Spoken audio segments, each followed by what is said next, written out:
Teams set up their counter-attacks in various different ways. Some apply their counter-attack system whilst playing aggressively, squeeze the opponents to force mistakes, and once the ball has been won, to start the attack immediately.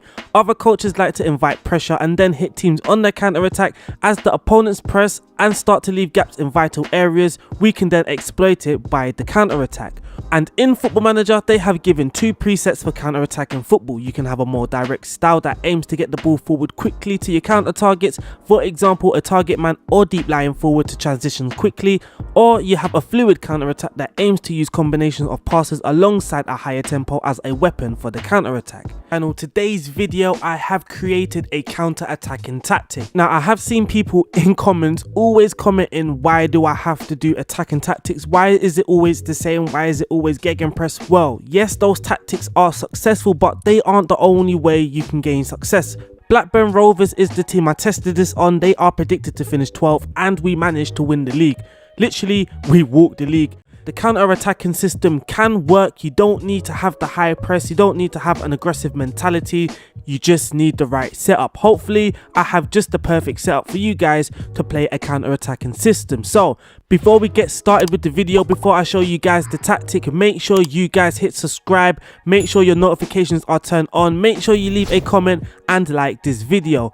Without the further hold up, let's get started.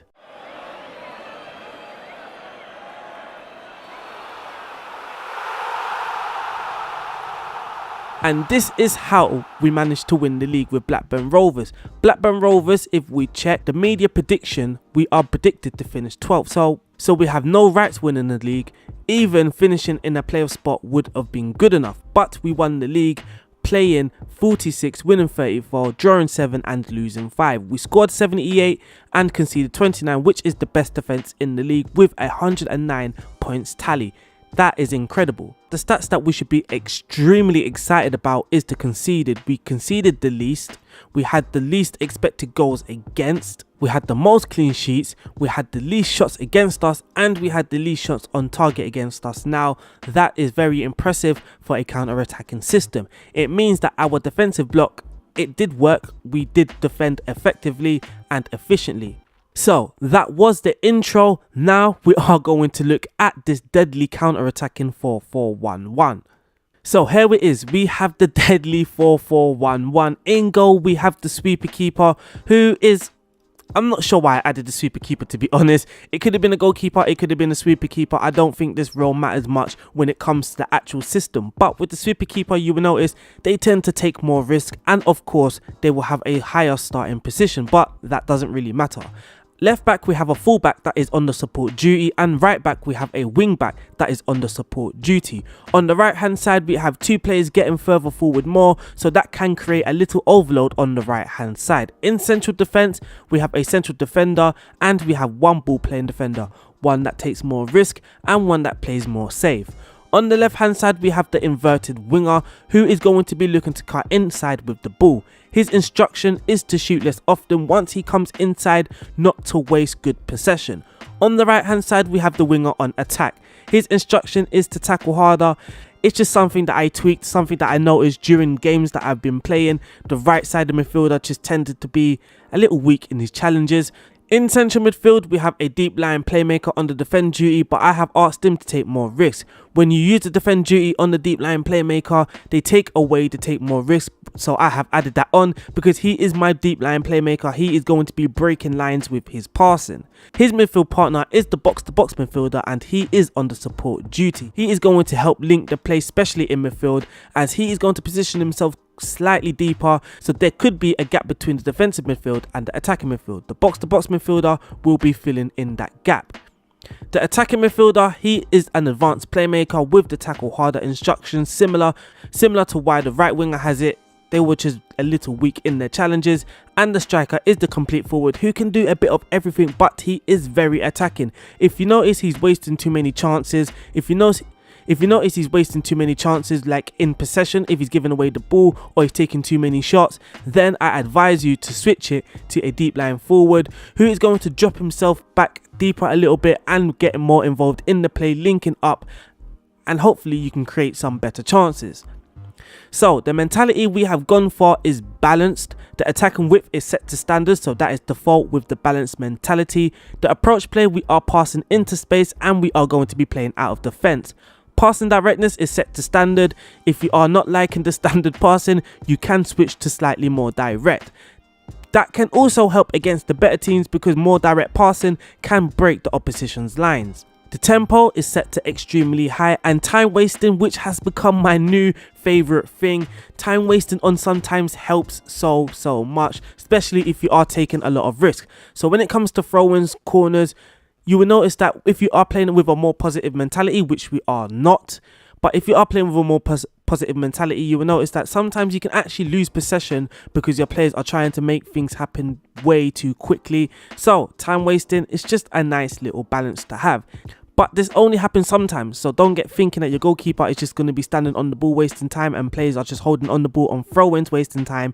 This is only going to happen sometimes. In the final third, we are going to be shooting on sight and we are going to be playing for set pieces, trying to get the big guys up top, and we need to play for the set pieces in order to win them.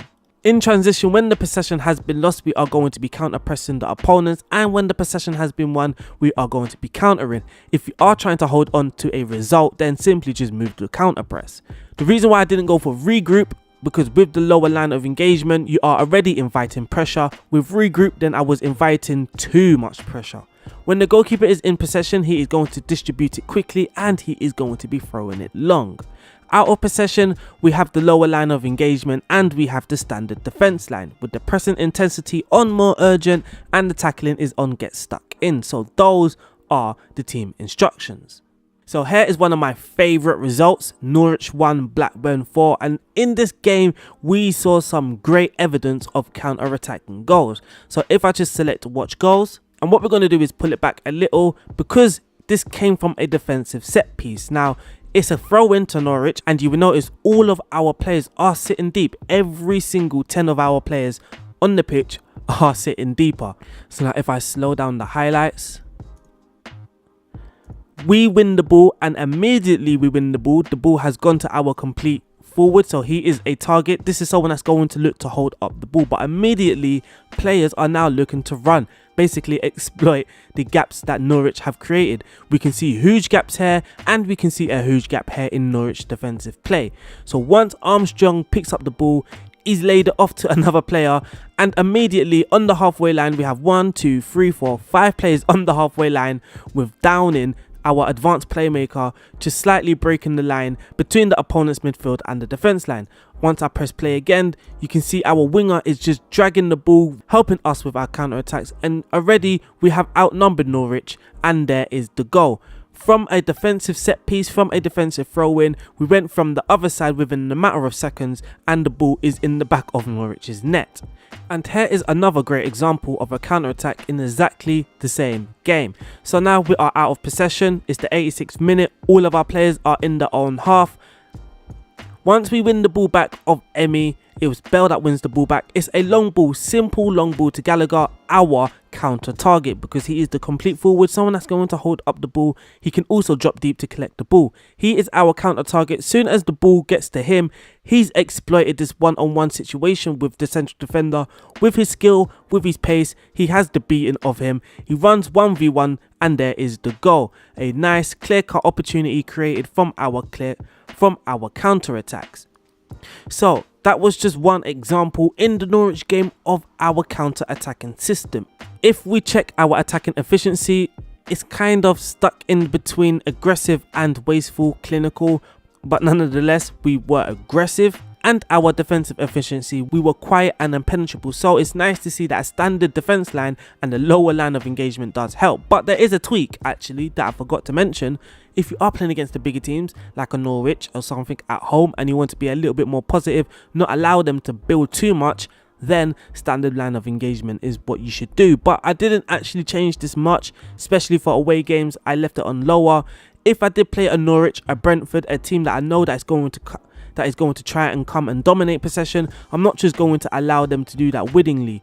They can do it to some extent, but they cannot enter our own half playing their game, because that is very dangerous. But you can also see here in the FA Cup, we went away to Aston Villa. I think I said it was 3-0. Apologies, it was only 2-0.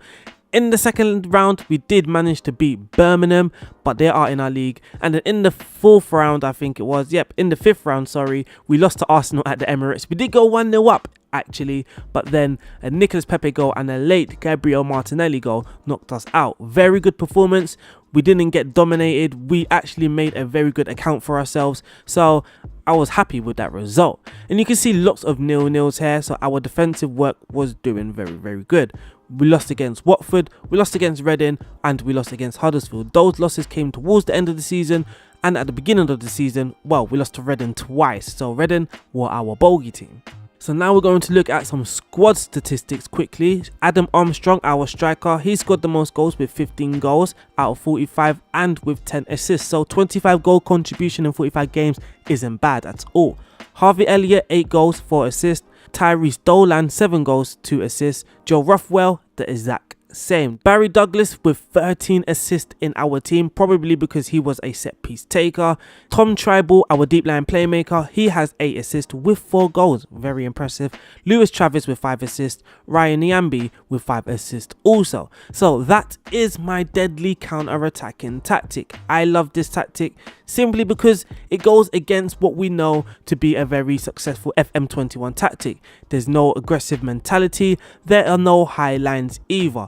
And that is what pleases me the most, basically, because I get a lot of comments, why only aggressive tactics? Why only aggressive tactics? Why the high press? Why attacking mentality?